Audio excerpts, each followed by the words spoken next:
Right, I have just adjusted the camera angle slightly, so I hope you've got a better image. It's not you losing the plot.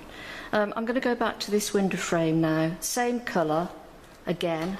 It's always handy to have a piece of paper. Actually, that looks a bit darker, but that's okay. Always have a piece of paper handy, so rather than going straight to your painting and then thinking, oh my God, that's too dark or it's too pink or something, you can have a little tester. So again, I'm just going over this area. It's too wet.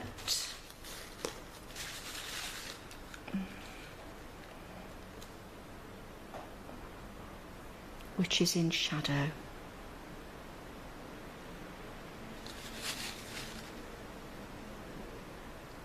Push that, I've lost my mitre, that's better.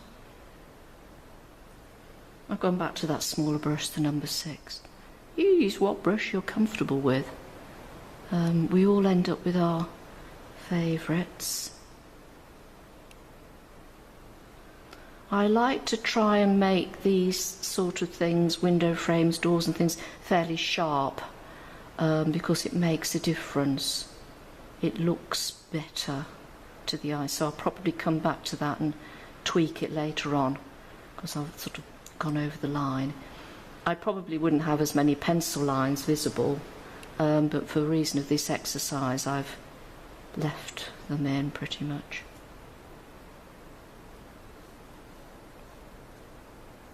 Bit more colour there. If there's anything at any point you don't understand, do get in touch with me, post a question. Because sometimes I'll say things and I think I've explained it and then I realise I haven't, or I'll say things twice. So bear with me. The fun of filming live. You see, that's better. Sharpen that up. It'll sort itself out as we go along. Okay. Now what I'm going to do now is put a bit of shadow in the recess. Okay. So I'm going back to the number 10 brush, the bigger brush. And I've mixed a very, very thin wash of the cement colour, and I'm just going on top again.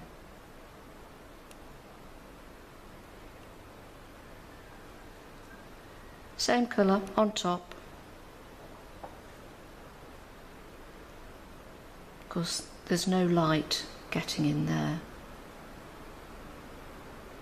We can't see the very edge of that window frame because of the angle we're looking at it.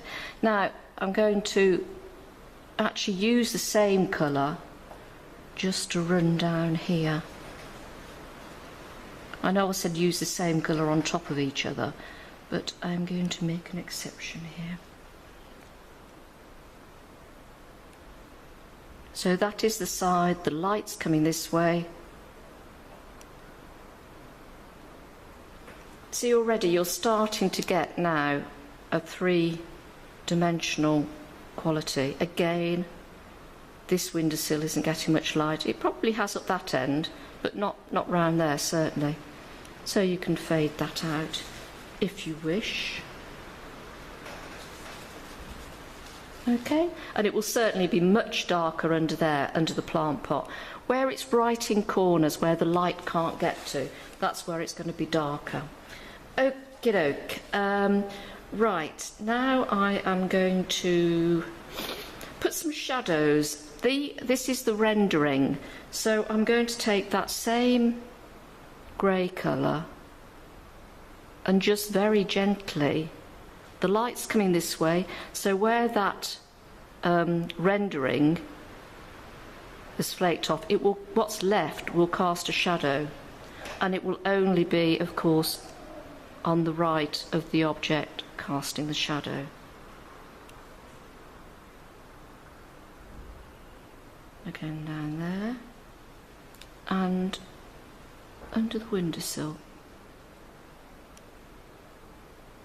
And it won't be an even shadow because that windowsill is deeper in some places than it is in another. And you will have, it's a little bit proud of the wall there, so let's put a little shadow there. Oh, that's starting to come to life, isn't it? While we've got this grey, concretey colour on, I'm going to put a bit of shadow on that brick and under it a bit to show that it's in fact not flat and even. Still with that big brush, but this has got quite a good point on it.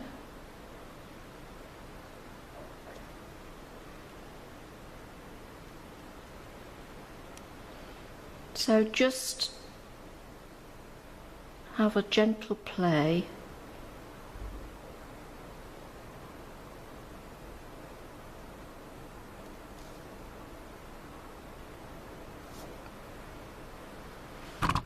Oops, sorry, not the camera again then.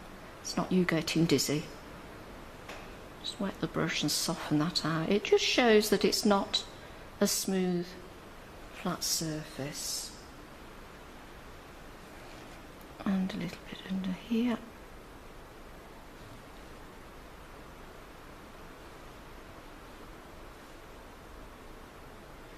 Now I've gone back, having lifted that out, I can now go back in and put a bit back.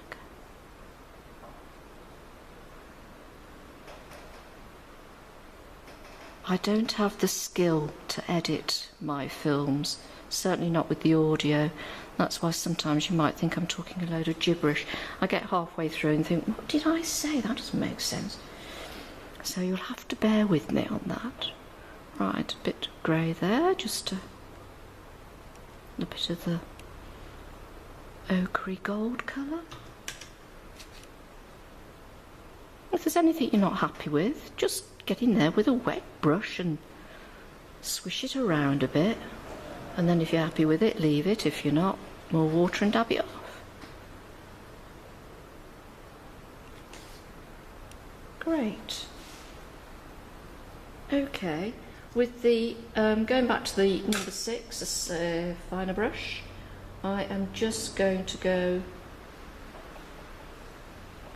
under that plant pot.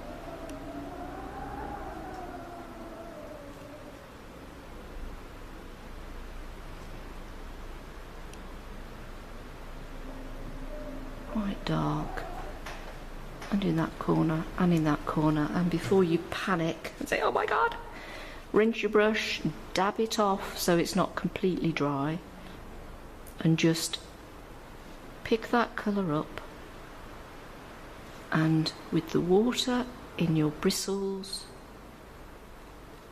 just pull it out a bit. Remember, most times when you're dipping into your paints, most of the pigment is in the point of the brush. So, you know, you get more adept at using the point of the brush where most of the colour is. So that's super now. We're going to need some shadow down there with that blue. So I'm still going to take this concretey grey colour. Let's just have a try. Yeah, I think that will probably...